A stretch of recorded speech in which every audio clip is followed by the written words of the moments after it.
Des livres à lire et des œuvres à regarder. Othman Baba, bonjour, bienvenue au Studio 1. Bonjour Hatem, bonjour tous les auditeurs de RTCI, cette radio qui continue toujours à nous réunir. Qui nous réunit autour de la poésie et des arts plastiques aujourd'hui, puisque vous portez une double casquette. Et cette double casquette, au-delà de votre travail d'enseignant, et vous avez été enseignant pendant très longtemps, cette double casquette vous permet avec bonheur d'exposer et de publier un livre en même temps. Alors nous allons, si vous voulez bien, commencer par l'exposition, et elle se déroule jusqu'au 30 mars. Pas le 30, là on joue les prolongations, c'est jusqu'au 15 seulement. Ah, jusqu'au 15 Jusqu'au mars. 15 seulement. Donc, normalement, s'il n'y a pas prolongation, vendredi, c'est le dernier jour pour ceux qui veulent la voir. Et je vous demande de la voir. Pas uniquement pour mes tableaux, mais pour ce qu'ils représentent. Parce que ce sont des traductions picturales de fragments poétiques d'une beauté extrême et d'une force réelle, d'une poétesse, d'une femme remarquable, qui a travaillé énormément pour la culture et qui a choisi de se cloîtrer, de se refermer, de ne plus donner de nouvelles d'elle. Je parle de Dora Chamem. Si elle ou quelqu'un de sa famille nous écoute, qu'on lui passe un grand bonjour. C'est une femme remarquable, c'est une plume admirable, et mes tableaux, je l'espère, ont rendu un peu de la beauté que ces vers expriment. Donc ces tableaux trouvent leur origine dans la poésie de quelqu'un d'autre. Absolument. C'est la lecture d'un fragment poétique de Dora qui reste en moi des jours et des jours, qui me donne parfois des insomnies, et je finis par le traduire avec des couleurs, avec des formes, etc. C'est une traduction très personnelle, très subjective, mais qui essaye de retrouver un tout petit peu, de créer un tout petit peu cette atmosphère de lumière, de liberté, de force, de lutte que la poésie de Dora Chem exprimait. Alors, vous avez également travaillé de la même manière, il y a quelques années déjà, sur la poésie de Soufa Abid et également de René Char, et ce furent deux expositions parallèles à l'époque. Oui, et de Mohamed Kamel Gaha aussi. Donc, ce sont trois poètes, bon, deux Tunisiens et un Français. Un Français qui a nourri de sa poésie énormément de Tunisiens. Donc, je parle de René Char, qui a aussi des racines quelque part tunisiennes. Qui connaît la Tunisie, qui y a travaillé, etc., et qui il ne l'a pas quitté à sa vieillesse. Donc, ce qui fait, j'ai retrouvé chez René Char la force du verbe. Ce verbe qui brise beaucoup de tabous, beaucoup de silences, beaucoup de choses tues, mais qui en même temps ressuscite. Il ressuscite en nous l'espoir et l'envie de lutter, l'envie de nous accrocher à la terre aussi profondément que nos racines l'étaient auparavant. Et c'est ça, cette force qui m'a fait aimer sa poésie, et chaque fois que j'aime un poème, automatiquement dans ma tête, il se traduit en images, en couleurs, en formes, etc.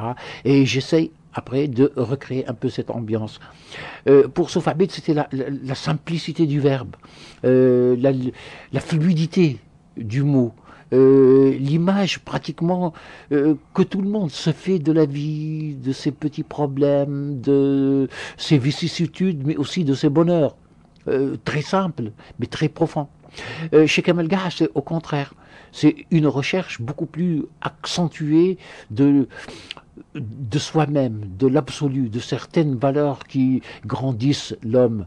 Et chaque fois, si vous voulez, je trouve une source à laquelle je m'alimente, qui me désaltère de ma soif aussi de connaître, de lire, etc. Et puis c'est greffé là-dessus mon amour de la peinture. Et effectivement, j'ai vu que ce sont deux arts qui se complètent et qui peuvent traduire chacun à sa manière ce que nous voulons exprimer, ce que nous voulons transmettre. Donc, pour votre approche plastique, c'est une approche qui prend son origine dans la poésie, puis qui la traduit en quelque sorte en peinture et en dessin. Exactement, exactement. Donc on commence, bon, pour ces poètes-là, ça a commencé par les mots. J'ai aussi d'autres productions tout à fait personnelles, hein, donc qui n'ont pas d'origine un texte ou un poème, donc si vous voulez, de pure œuvre plastique. Bon, mais ça reste toujours, je ne sais pas, il y a toujours un lien, il y a toujours la personnalité de l'individu, il y a toujours la touche de ce pinceau-là, etc. Évidemment, c'est difficile de parler de soi-même, hein, il vaut mieux que quelqu'un d'autre parle de ce que je fais. Donc, mais de toute façon, moi, ce qui m'inspire le plus, effectivement, c'est la poésie. Et la peinture, qui est devenue pratiquement ma tâche quotidienne, hein, depuis que je suis à la retraite, hein, il faut bien le dire, c'est devenu vraiment mon travail, quoi, quotidien, régulier, etc. Et sans lequel, je crois, et je n'exagère pas que dire, bon, la vie serait beaucoup plus difficile pour moi. Et en tout cas, il n'y a pas de projet de votre part de mettre en peinture votre propre poésie? Je ne sais pas. Je ne sais pas, l'idée ne m'a pas effleuré jusqu'à maintenant. Parce que ce que je ressens, ce que je pense, ce que je crois, évidemment, si je le traduis avec des mots, c'est que je ne pouvais pas le faire avec des couleurs. Et mes tableaux personnels, effectivement, ils reflètent aussi, il y a quelque chose de moi, de mes pensées, de mes points de vue, etc. Et c'était beaucoup plus simple, ils sont sortis comme ça, naturellement, spontanément, avec des couleurs et des formes. Donc, je ne peux pas, il n'y a pas, si vous voulez, une cassure en moi, hein, le poète et le peintre. Si le poète parle, ben c'est tant mieux. Si le peintre dessine, ben c'est tant mieux. L'un et l'autre sont la même personne, ils se complètent, ou bien ils sont les deux faces d'une même médaille, quoi. Et le poète parle, et il parle de plus en plus d'ailleurs, et de manière de plus en plus rapprochée. Depuis votre premier recueil, vous avez continué, et aujourd'hui vous donnez à lire Partage, un recueil de poésie préfacé par Samir Mazouki, paru aux éditions Badawi, il y a quelques jours quasiment. Il y a quelques jours, hein, parce que jusqu'à maintenant, je n'ai pas tout le stock de livres entre les mains. Hein, donc je le reçois par petits paquets, en attendant que, effectivement, mon ami Mohamed Bedoui, donc l'éditeur, termine un peu sa tâche et que, bon, toute la cargaison, si vous voulez, soit distribuée. Et j'en profite pour remercier cette personne. C'est un éditeur militant. C'est quelqu'un qui vraiment travaille pour que triomphe la culture, pour que les gens lisent de plus en plus. Et c'est grâce à lui qu'une centaine d'auteurs, romanciers, essayistes, poètes, chercheurs ont pu voir leurs œuvres prendre forme et être lues et distribuées. Je lui rends grâce, c'est un ami, mais c'est l'ami de tous les hommes de lettres. Chapeau.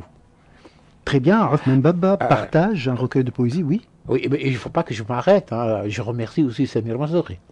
Parce qu'il faut dire que sans Samir Mazouki, je n'aurais jamais publié Partage. J'ai demandé son avis. C'est un ami et j'ai confiance dans son goût, dans son savoir, dans sa science. Et quand je lui ai soumis l'ouvrage, le manuscrit, je lui dis, bon voilà, si tu ne fais pas la préface, je ne l'éditerai pas. Quelques jours après, il me dit, bah, écoute, c'est avec plaisir, demain tu auras ta préface. Et vraiment, c'était formidable de sa part. Et puis ce recueil, vous le dédiez à Ahmed Ben Othman Al-Raddawi. Ça, c'est l'autre moi-même, en quelque sorte. Ahmed Ben Othman, pour ceux qui ne le connaissent pas, Ahmed Ben Othman, Ahmed Othmani, Ahmed Ben Othman Al-Raddawi, etc., c'est la même personne. C'était un militant de la première heure, un perspectiviste parmi les fondateurs. Et c'est grâce à lui que j'ai découvert la lutte politique et la lutte syndicale au sein de l'UGET, au sein de l'université. C'est grâce à lui que j'ai appris la valeur de l'endurance, la valeur de l'entêtement, la valeur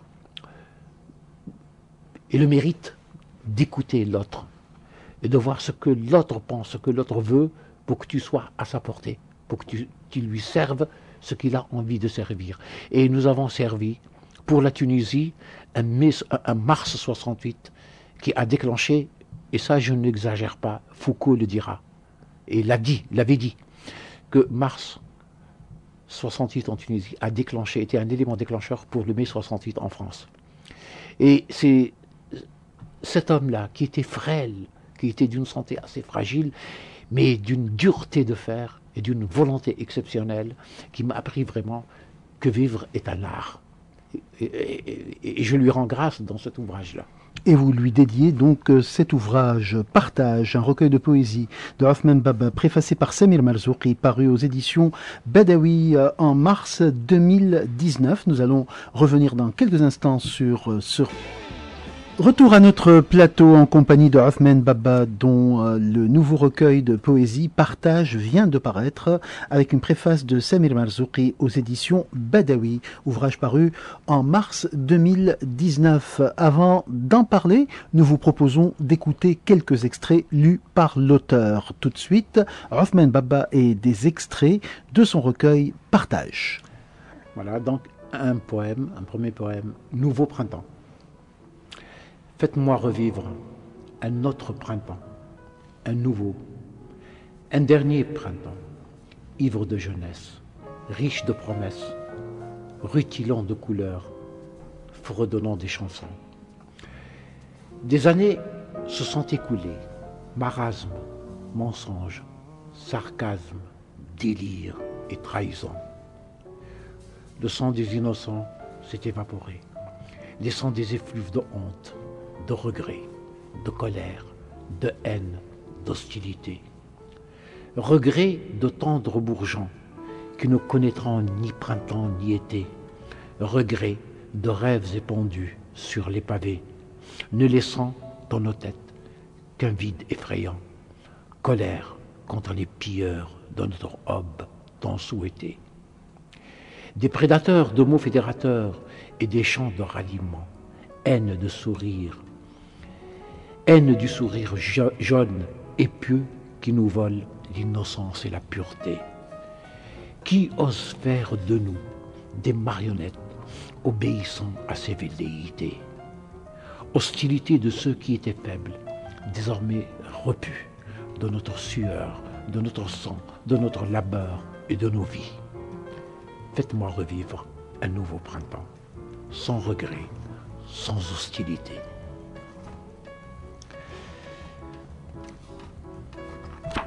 Un autre petit recueil, ce soir. Ce soir, mamie, je n'irai pas loin, chasser la chance et le hasard. Et je resterai là, à regarder le mégot qui s'éteint, à regarder le fond du verre. De mes pas lassés d'embrasser le pavé humide, et mes yeux s'étaient fermés sur l'horizon absent et vide. Ce soir, mamie, enfermée dans mes silences et mes rêves, je te bâtirai un destin brillant et haut pour te retenir à mon corps, pour t'attacher à mes mains. Je resterai là, loin de la plainte de l'hiver, loin de la rage du soleil. Je resterai là, te sachant toute proche. Mes doigts sont là de tisser du vent et ma langue s'épuise à inventer des chants, des chansons toutes grises qui s'en vont avec le vent. Ma tête est vide, à force de cogner le roc, et mes yeux se vident en découvrant le firmament, un firmament absent où toutes mes hantises s'éternisent. Mamie, mon espoir, ton ventre contre ma hanche, tu m'emportes bien loin, loin de mes frissons qui reconstituent le temps, de l'inconnu de notre destin, du délire de notre présent. Afflue la peur de la minute à vivre, ombre planant sur notre regard en éveil. Mon amour, mamie, un soleil naîtra de nos corps, une précieuse lueur, où nos pas dessinent le chemin, un chemin fait de détours, où le passé s'enchaîne au présent, où les mots reflètent le désir, où demain sera là et ailleurs. Et nous inventerons les autres dont le regard nous attend meurtris. Extrait de Partage, un recueil de poésie de Othman Baba.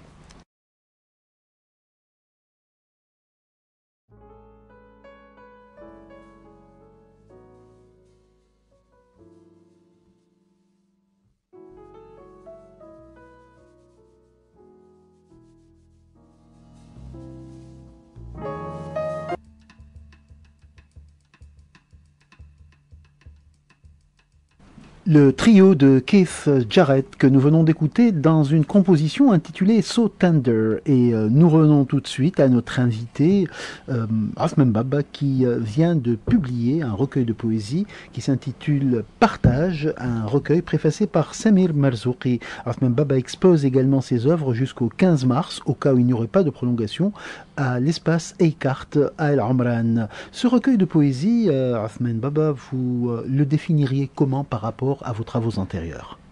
Franchement, je le définis comme le précédent, comme le recueil précédent et probablement comme celui qui suivra.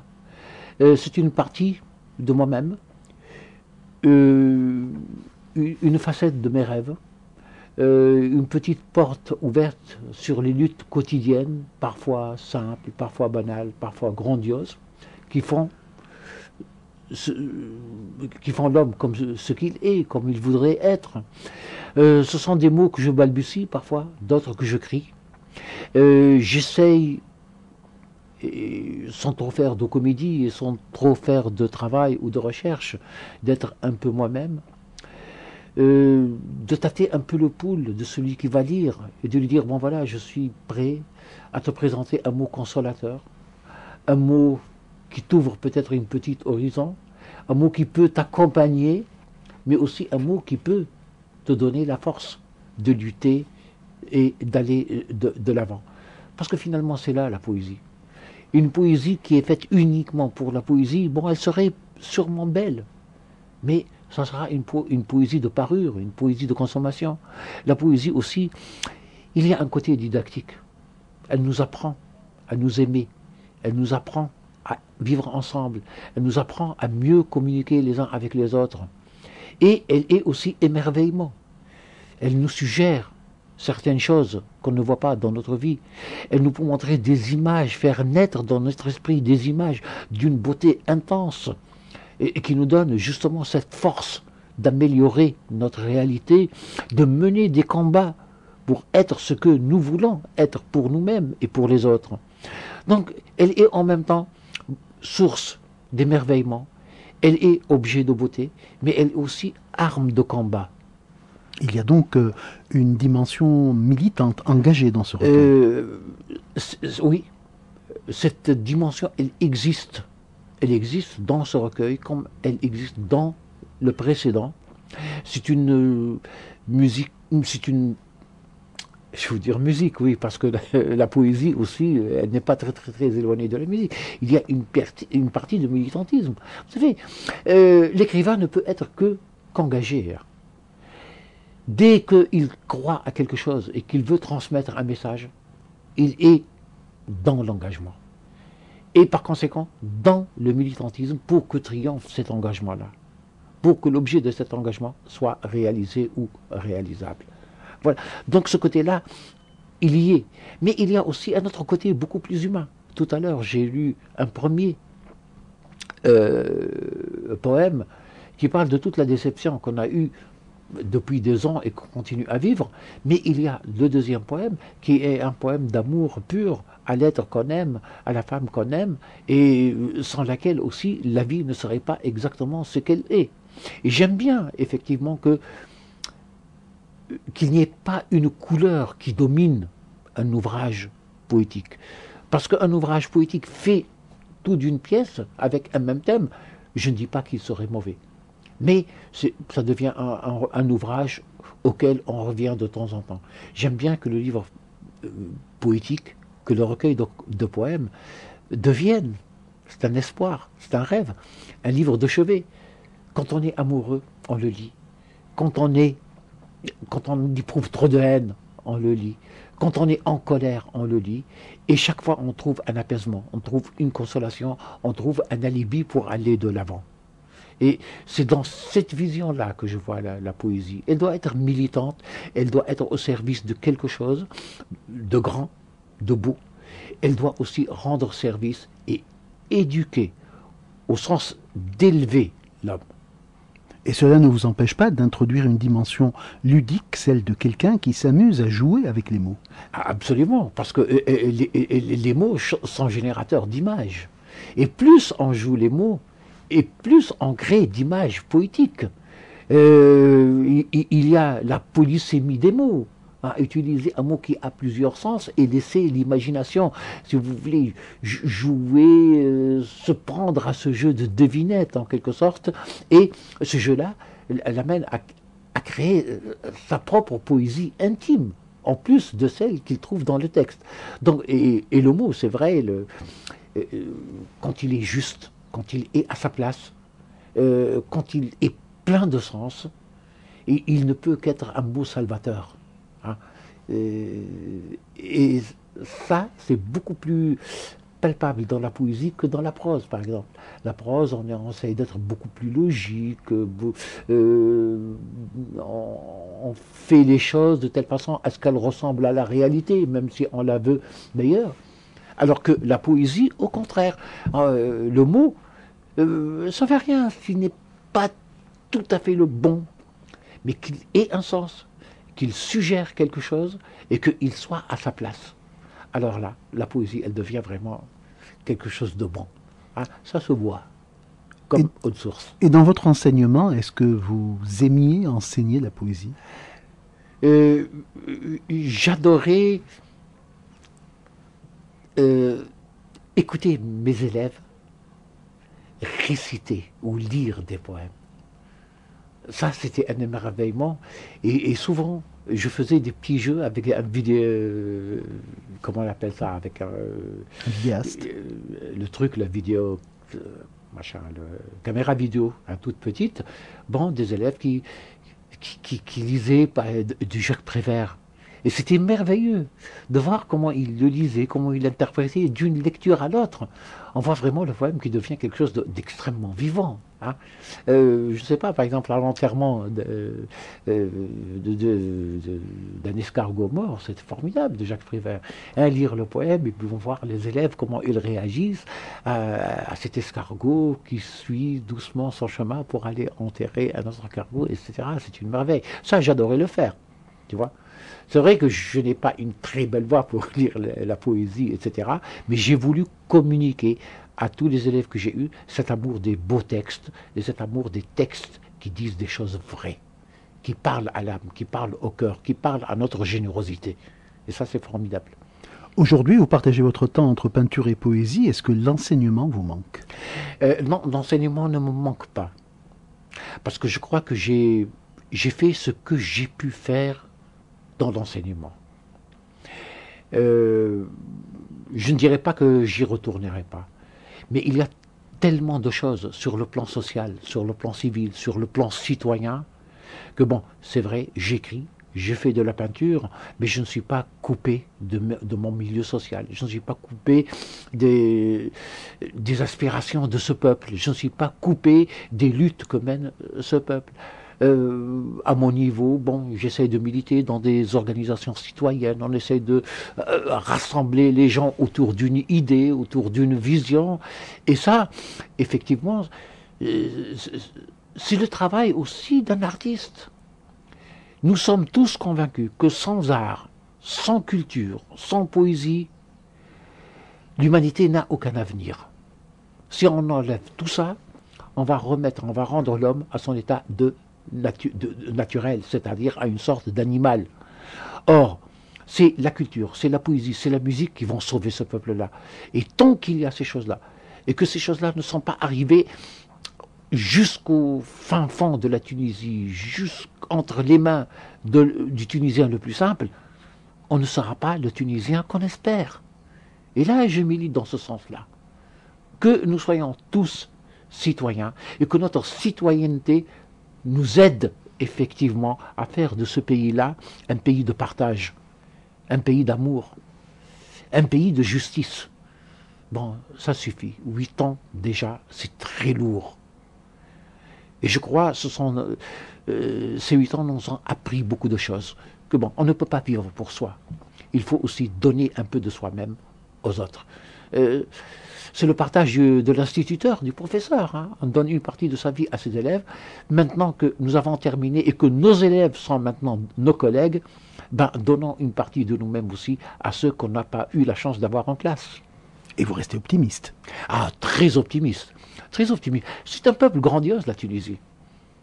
C'est un peuple fantastique. Hein, il ne faut pas tomber dans le pessimisme. Non, au contraire, je ne suis pas d'un optimisme béat, mais je suis optimiste parce que je crois en l'intelligence de l'homme. Je crois que le Tunisien, il est tellement sage qu'il ne bouge pas dès le premier coup de pied qu'il reçoit. Il endure, il supporte, mais à un certain moment, il dit maintenant basta. Bon. Et c'est ce mot-là qui justement nous donne cette lueur d'espoir. Un jour ou l'autre, un jour très prochain, il la dira, et ça sera peut-être une nouvelle aube et un nouveau printemps qui va venir. Et concernant votre poésie, Ahmed Baba, est-ce qu'il y aura prochainement un nouveau recueil ou bien vous allez prendre encore un peu de temps de maturation? Je l'espère. Je l'espère. Il y a quelques pièces qui sont déjà présentes. Il y a d'autres qui sont qui vont s'écrire. Bon, étant qu'on est en vie, on a de l'espoir. Mais je donne quand même un nouveau rendez-vous aux lecteurs et aux auditeurs de RTCI. Merci beaucoup, Ahmed Baba. Partage est le titre de votre nouveau recueil. Il est préfacé par Samir Malzouki, paru aux éditions Badawi en 2019, en mars 2019 pour être précis, et concomitamment à une exposition qui continue actuellement à être visible à la galerie Écarte. Et cette exposition, c'est Au-delà des couleurs. Au-delà couleurs de mots. Couleur de mots, voilà. Couleur de mots. Merci beaucoup à Ahmed Baba d'être venu sur notre plateau. Et puis, bonne continuation en poésie et en peinture. Merci RTCI, merci Had. Tout de suite, retour à la musique avec successivement Tracy Chapman et Sinead O'Connor dans Nothing Compares to You.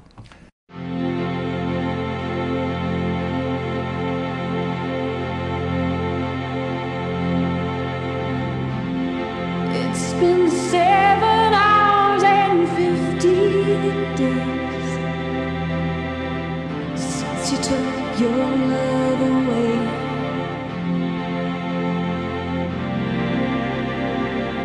I go out every night and sleep all day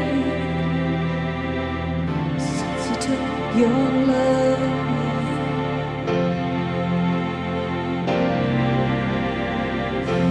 Since you've been gone, I can do whatever I want. I can see whomever I choose.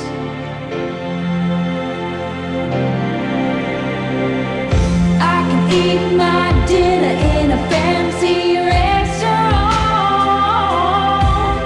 but nothing, I said nothing can take away this blues.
RTCI.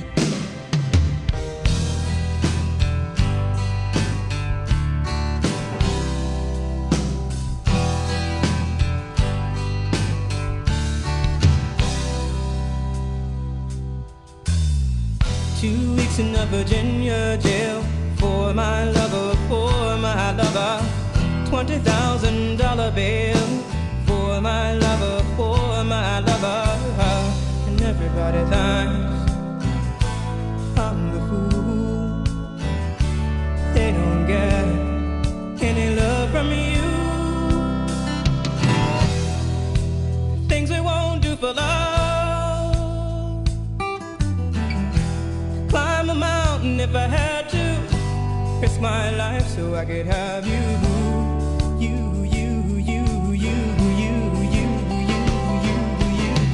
Every day I'm psychoanalyzed for my lover, Choke me up and I tell him lies for my lover, Everybody thinks I'm the fool. They don't get any love from you. Things we won't do for love. I climb a mountain if I had to, risk my life so I could have you.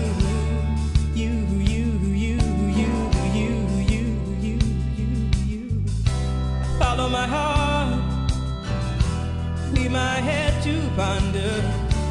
Deep in this love, no man can shake. Follow my heart, leave my mind to wonder. Is this love worth sacrifices I made? 2 weeks in a Virginia jail for my lover, $20,000 bail for my lover, Every day I'm psychoanalyzed for my lover, Choke me up and I tell him lies for my lover, Everybody thinks I'm the fool. They don't get any love from you. Things we won't do for love. Climb a mountain if I had to, risk my life so I could have you.